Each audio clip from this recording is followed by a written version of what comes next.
boat's that about? So where are we this time? Well, we're on the Norfolk Broads, and we're on a boat from Richardsons Boats called Siesta II, which I will show you around and tell you a little bit about the boat, what it's like to steer the thing, what it's like to live on it, and a few of the places we've been.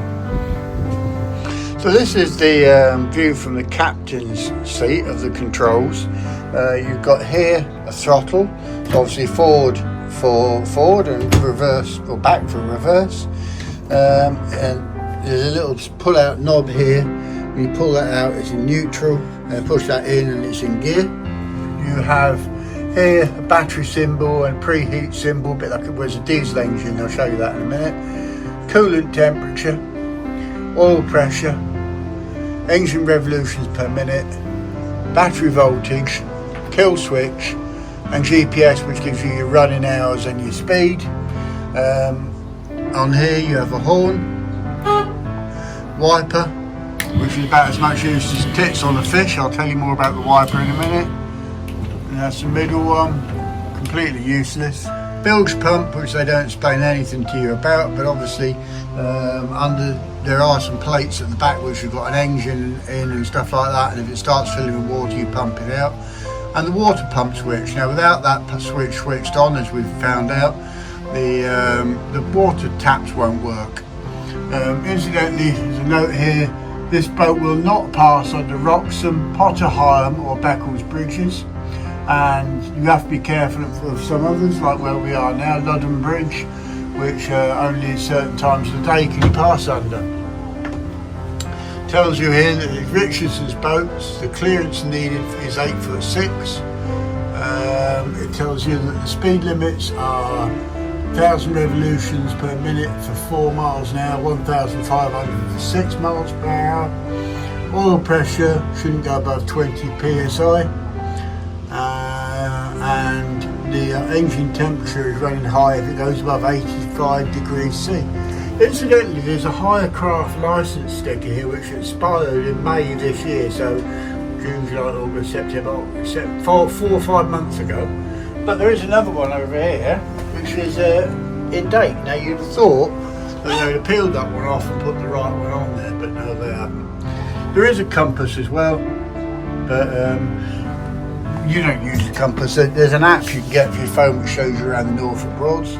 There's a sticker here, crew are not permitted on the cabin roof or the exterior, only grey areas below are permitted crew areas. And it's permitted to carry 3 people.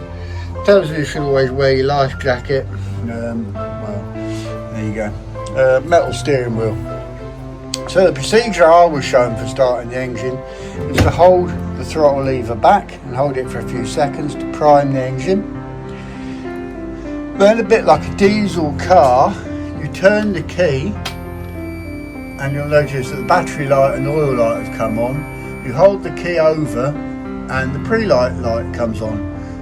Hold it over for about 15 seconds or so. Then you release it, press in and turn it again, and the engine will start.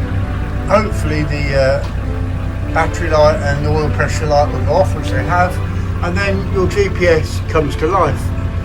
And as you can see, it tells you what your trip distance is, what the total mileage is you've done, and your speed, and your grid reference, east and north grid reference. There you go. So I've never noticed before, it says Emerald Star up there, because you can't really see it. Anyway, so the big problems with this boat is, every morning the windscreens are completely misted over, and the windscreen wipers absolutely useless. So if you're going to spend any time on one of these boats, especially in the cooler months, you're going to get this. So you need one of these. Now, when it's been nicer days, which haven't been many, it hasn't misted over. Now this windscreen wiper here, from where I'm sat, I'm looking at the top of the windscreen. Even if that windscreen wiper was clearing the windscreen, all it's clearing is a bit lower down. I still wouldn't be able to see Soddle, so pretty useless. So there you go. So here's the captain's seat, which you can move backwards and forwards on the lever. Sliding window, you get one of these each side, which locks on this switch. On this button you turn it and the metal bit pops in, and it is now, well, it would be if I did it properly. There you go, the window is now locked. So to unlock it, you can twist it back again. You get a boat hook, you get a mop and bucket, and a dustpan and brush, and a powder fire extinguisher. On the other side there's a passenger seat and a couple of grab rails. I've got my Insta360 mounted to it, and again another locking window. On the back, patio doors. Now this table here goes down in the kitchen canteen area, but it rattles like hell, so we've moved it up here and strapped it so that it's not rattling. To be honest, I wish they'd ask you if you wanted that, because it just does nothing really but get in the way. On the top, on the roof, well, above the back doors to start with, there is a light. On the roof you've got a sunroof type affair, which is got two little locks, and that slides back to open the sunroof. Now I've found that I can't drive the thing looking through the windscreens because they're always full of water and crap. Maybe if it's nice sunny, but it isn't. You will know that on the roof there are some big gouge marks, and that is where people have tried getting under that bridge there, London Bridge, when it's been tight, the current's been high and they've had enough headroom to pass under. So make sure when you pick up your boat, if you're going to get one from Richardsons and it's this boat, that you get your tides right, and it is a tidal river, and that you can pass under it. Otherwise you're going to bash the roof and get stuck under there. There is someone there quite often, I've noticed, videoing, and you could end up a YouTube boat crash star.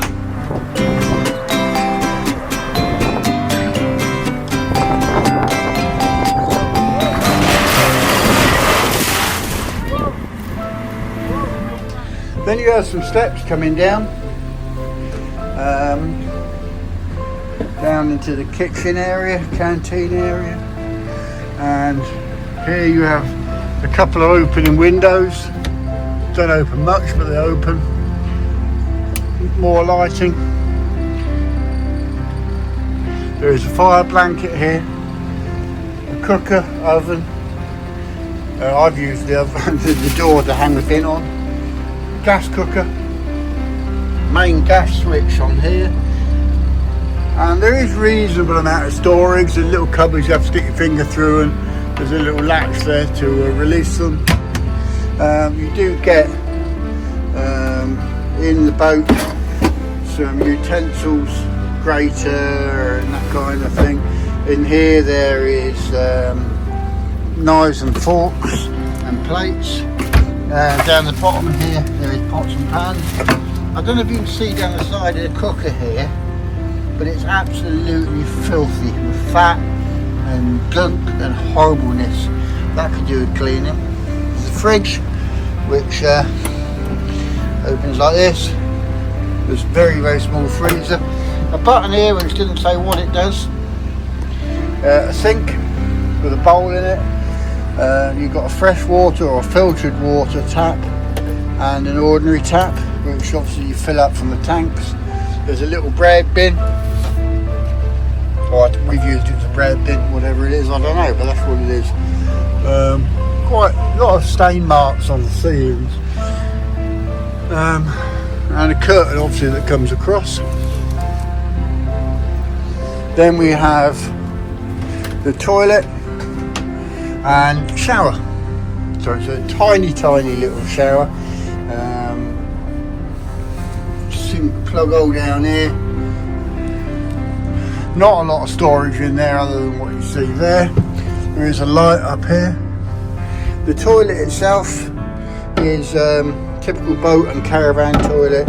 in that you have to push the lever over and unlock it and pump it to empty it, and then to fill it with water again push the lever back over and pump it, and it will fill with water. Now it's best to leave a bit of water in it so that you can't smell the septic tank. There is a little amount of storage down here, and that's about it. There is at least a chain on the plug, which is reasonable, and again windows and all the rest of it. So that's the bathroom. Then the forward bedroom. Now you've got windows here, but this size, this is Siesta II, this boat. This one does open. The one that side won't open. The ceiling's all a bit horrible. Then you've got a cupboard here. There's some hangers in it. You can see here it's been leaking a bit overnight, the boat. Sorry, I haven't made the bed this morning. So you've got a bit of space there. The forward hatch there is screw shut, so whatever's in there you can't use it. Light here.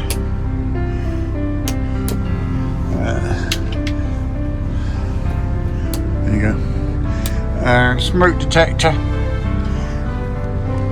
There are some cupboards and a drawer here. Little lights on the side, reading light type of things. One mirror. And up here is the escape hatch. Now, as you can see, it's damp. It rained like hell last night. It has leaked. Yeah, the floor is absolutely soaking wet. The bed here is absolutely soaked through. Completely soaked. You can make it out here. Look, I haven't peed myself in the night. That's come through the roof. So it leaks like bad. Power extinguisher again here.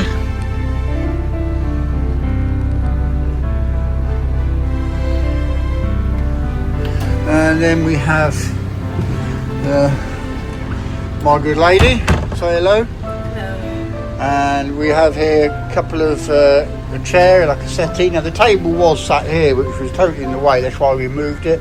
This does slide out and turns into like a double bed. Say hello, Bracken. Hello. He's not very impressed because it's peeing down my rain. A couple of cupboards here. There's a car stereo which is connected to the speakers. Here, sorry about all the wires, they're all my USB cables and things. You have Wi-Fi board. There's the main power switch. You get one socket on the boat. One. No more, just one. Fuses and the heater. Now the trouble is with the one socket, you can have the TV on, as we've got on, as you can see. Or you can have something else charging, but that's it, nothing else. So only one socket. What else can I tell you? The oven is a bit like lighting a camping cooker. You've got to press it and hold it in. They provide you with some matches, and I took a picture of them. I think I'll throw them away. And they don't work. They're rubbish. They're soaking wet. They're horrible. You also get a couple of life vests. These are the automatic type. If you fall in the water, they fill up with air and save your ass. Out in the back of the boat, you've got a life ring and an empty hook there, which we've been using to hang the dog's lead on. There's a box under here with a couple of ground anchors, so if you're anchoring rough, the wild mooring, you can just stick them in the ground and tie off to them. In here you have the main gas cylinders. Under this panel here you have the motor down there, the engine and the batteries and bilge pump and things like that. Then the back door, which you can open like this. Now our dog struggles getting on and off, so we've managed to knock up a little gangplank. As long as you hold on, it's fine. So there it is, Siesta II from Richardsons Boats. Now there is up top there a gadget. I think that is either the Wi-Fi or the TV. As you can see, the boat is well battle scarred, so plenty of knocks and scrapes. Now you might say, why haven't I got the fender stuck down there? Well, the trouble is, I did, but the ropes attached to them are too short, and that one's on its full length. And during the night, because they're not really long enough, the fenders pop out, and then you end up bashing the side. As you can see, it's plenty of bashings.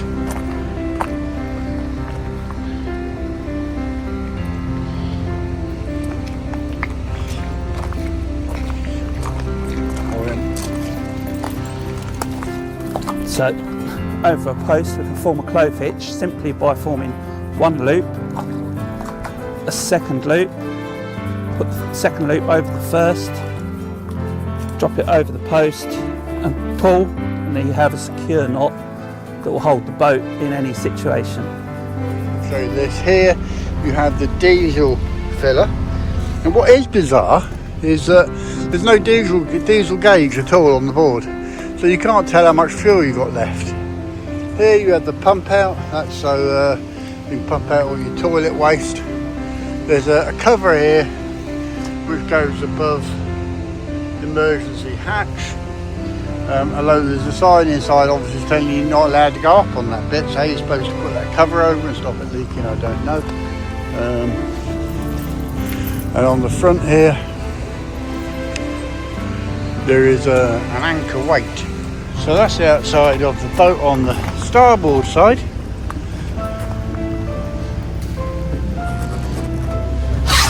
On this side of the boat there is the freshwater filling point, which holds 340 litres. As I say, I find it a bit bizarre that there's no way to tell how much fuel you've got left. So, but they do tell you when you go that, oh, you've got enough fuel for the week, so we just have to believe them, won't we? Been so good, been alright so far.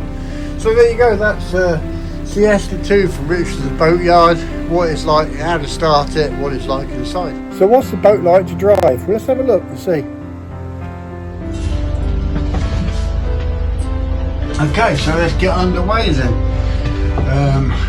There is a good app on my phone which is called Away, and that has got a fairly good map on it, GPS map, so you can navigate using that. We're going to go along the river, I don't know what the name of the river is, River Ant. And we're going to kind of maybe stop off at Howe Hill, or we might go up here, up onto the Barton Broad. But anyway, it's quite easy to follow the map, so I do have that running on my phone. Captain's hat, look a right twat. That rhymes to me, captain's hat, look a twat. Anyway, so first thing we're going to do is we're going to get the engines running, then I'm going to go and untie the boat, and then we're going to go and see how far we can get without crashing. I'd say I've struggled with looking through these windscreens and seeing where the hell I'm going, because they're just covered in water and crap, so I tend to open the roof and stand up there and do it. Anyway, so pull out the thing, we'll start and get the engine primed. No, shouldn't need it because it's already been started. Get the engine running, and then I'll go and untie and release the boat, and we'll bugger off and get underway.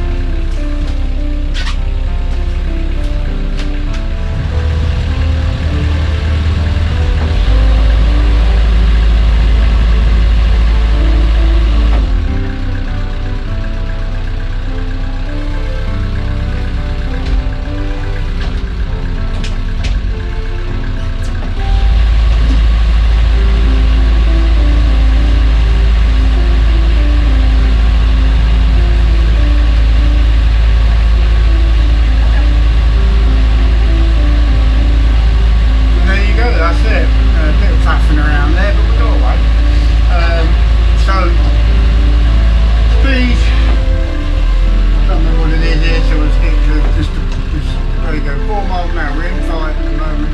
We're coming up to a 4 mile an hour speed limit, so we'll get it down to around about 4 on the GPS here. And it's a bit like flying an airplane. If you steer to the left, it takes a while to react, and then when it does, you have to take it off and counteract it. So if you end up counteracting it too much, you end up chasing it backwards and forwards. So the way to do it really is to steer to the right if that's where you want to go. Give it a couple of seconds to react and then take it off before it does it. Otherwise you end up weaving up and down the river like a complete wally. So that's the way to do it really, and it's dead easy to steer. 2.9 now. The throttle is a little bit sticky, so you end up thinking of giving it a little bit of throttle and then give it loads and then it's off again. It is a bit sticky, the throttle. And on the river you drive on the right hand side, not the left hand side. If you can. Although some people drive all over the place. So it is really, really easy to drive. Harder when it's like this and you can't see through the windows very much. As I say, I put the wipers on. That one's about as much use as tips on fish. And to be fair, the middle one's not too bad, although they could do with bigger blades and being higher up.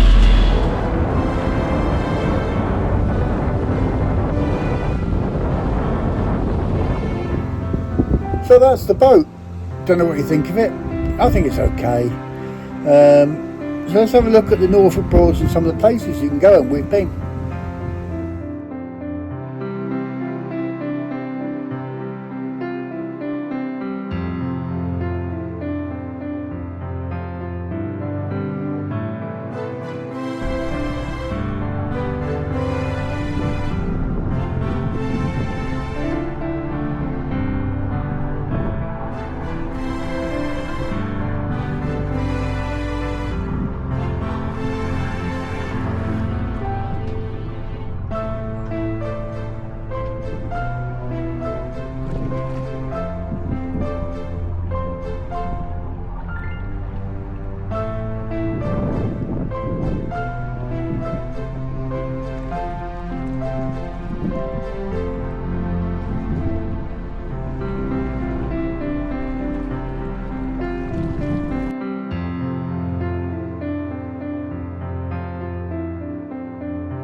So there you go, that was it. That's all about the boat and Norfolk Broads.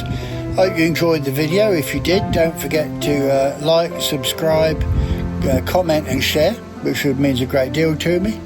And so until next time, you take care. Bye bye for now.